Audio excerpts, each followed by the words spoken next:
Welcome back. Well, we're expecting Nigeria's October inflation data later today. And right now, pharmaceutical inflation is still a cause for worry as purchasing power keeps being eroded. But let's get an outlook for the industry now. Joining us is Estelle Dogbo. She's a co-founder, Syndicate Bio. Join me right here in the studio. It's good to have you. Thanks for having me. Yeah, so, it's all about rising prices right now. I know experts have said that it's not a good thing, when people just expect prices, will keep rising. And we've seen pharmaceuticals, rise. We've seen the likes of amoxicillin, very important, medicines go up over 1,000%, between in a short time. And looking at the industry now, it seems it's all about currency weakness. Yes. And in fact, Nigerian pharmaceutical used to be a very good industry up until 2021. The market was growing at double digits in the 20%. Now we're talking about 9% increase depending on the source of data. And the truth is it's a strong industry, used to be a strong industry, but heavily dependent on import. And of course, with the fluctuating currency, it becomes much harder for local manufacturers to be able to import even APIs, because 70% of all pharmaceutical products actually come out of the country. So this is one of the reasons why the prices of very essential medications have risen to some very ridiculous amounts over the past year.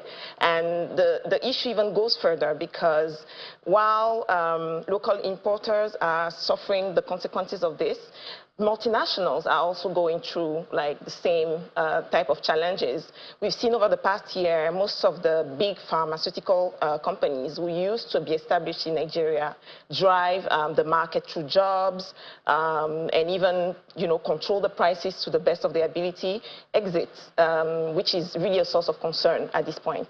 And I'm wondering, for an import-dependent country, definitely currency weakness, you don't want to see that, in that kind of economy. But at the end of the day, these medications are really important. But is it time for, Africa, countries like Nigeria start looking, okay, let's look at traditional medicine. How about we push that? How are you seeing that? Well, traditional medicine, for the science, it's very important to have strong R&D, research and development, before encouraging and educating populations around the type of medicine and the type of alternatives to go for. While those are still conversation ongoing, I think it's much more critical to look at the creative ways where we can strengthen the industry locally. There's no reason why Nigeria shouldn't have strong manufacturing plants in the country to at least produce drugs that are out of patent. So I think that there's still ways where the science can survive and thrive in this space while we continue to understand what traditional medicine can do. Right. For patients right now, the story is quite sad, because it's estimated that about 60% of Nigerians are not able to afford their medication anymore. That is a very big number. And for those that even can afford, only 30% are able to stay on treatment. Here we're talking about important diseases like cardiometabolic disease, diabetes, hypertension. So we really need to look into the ways where we can strengthen the manufacturing locally. Right, and it's quite interesting. Before now, I was big on getting my multivitamins, and recently when I tried to do that, I was rudely shocked with most of the prices I saw there, and I said, you know what, maybe I'll just go to getting back to my fruits at this point to get all my sources of vitamins. But, talk to me about the impact, to public health, generally at this point. I alluded to that a little bit. A few years ago, the WHO has actually declared non-communicable diseases as a very big source of concern in Nigeria. Diabetes, hypertension, cancers. Those are diseases where people have to live with in the long term. And when we see the cost of medication quadruples or go up to 1,000%, like you have said, the meaning for the patient is that how do I stay on treatment? How do I survive You know, how do I find the source of funding? The other thing that we don't talk so much about is Nigeria is a purely out-of-pocket market where the patient has to pay from the salary, from the income for treatment, which is not the case in most parts of the world. That being said, I think that there's still an opportunity because despite all the challenges that the pharma industry is going through, there are emerging health technologies that are also coming up, which the government is beginning to embrace. We are talking more and more about genomic science, personalized medicine, and even using AI to understand more the disease within Africa, which would guide healthcare expenditure in the near future. Right, and talking about out-of-pocket, payment for medical services, we know, HMOs are springing up, in the country, and we've had a couple of them, but it seems there's some kind of challenge, when it comes to these services trying to get the funds, back, from the HMOs. How's that looking? Well, when it comes to HMOs and health insurance in general, it's still very nascent. We have to give grace to that industry because it's quite new, expecting that HMOs will carry the weight of what healthcare expenditure is supposed to be is kind of tricky. I think that the conversation needs to evolve around what the National Health Insurance Scheme can do to enroll much more Nigerians, as well as include many more medications for reimbursement. That will have significant impact in reducing the cost to the average Nigerian. While HMOs continue to build and grow, there are very good HMO stories.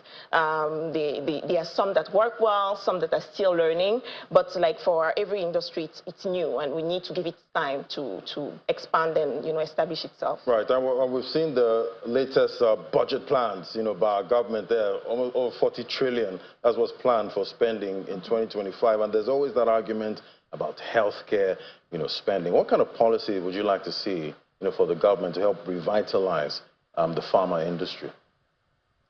I think that for the pharma industry and healthcare in general to thrive, the government really need to step in. And one of the immediate measures regarding the pricing issues and the inflation we are talking about is government should be in a position to regulate pricing. Healthcare is not like every other commodity where you see the currency fluctuates and then price of medication goes up. That has direct impact in people's lives. So I believe that, and experts in general believe that the government should be able to establish policies that help control pricing and reducing markup from the manufacturing all the way to retail. That is a good way in itself to allow people to at least have some level of stability on the medication they have access to. There are other policies. There's a very strong issue that we have regarding the quality of the medication, because that also has a cost. Government needs to start looking into ways to reduce the amount of counterfeit medicines that are circulating in the country, because, of course, a patient that takes the wrong medication eventually will pay more. And I think those are some of the policies I mentioned.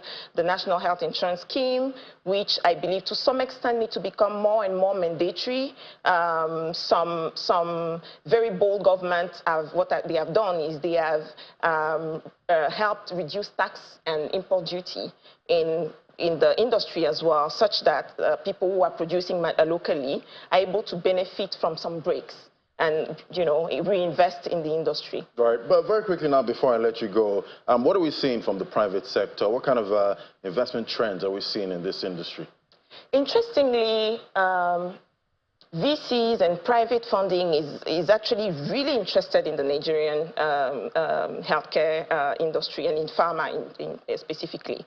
I think, going back to the conversation around tax, I think the government needs to provide some level of incentive to attract these investors, because the ease of doing business in Nigeria is arguably, we need to get it easier. We need to make it easier for investors to bring in the dollars and the foreign currency to invest. But the private sector is actually doing not so bad. We've seen a lot of new private hospitals, there are also quite a number of new local manufacturers that are betting on healthcare. So I think that that shows that the private sector can work hand in hand with the government as well to provide this level of alternative funding that can cover up for the deficit we are seeing in and I hope they win, most of these bets. So thank you so much. Thank you so much. It was great having you, Estelle Dogbo, who's the co-founder, Syndicate Bio. Yes. Thank you so much for coming on today. Thank you for having me.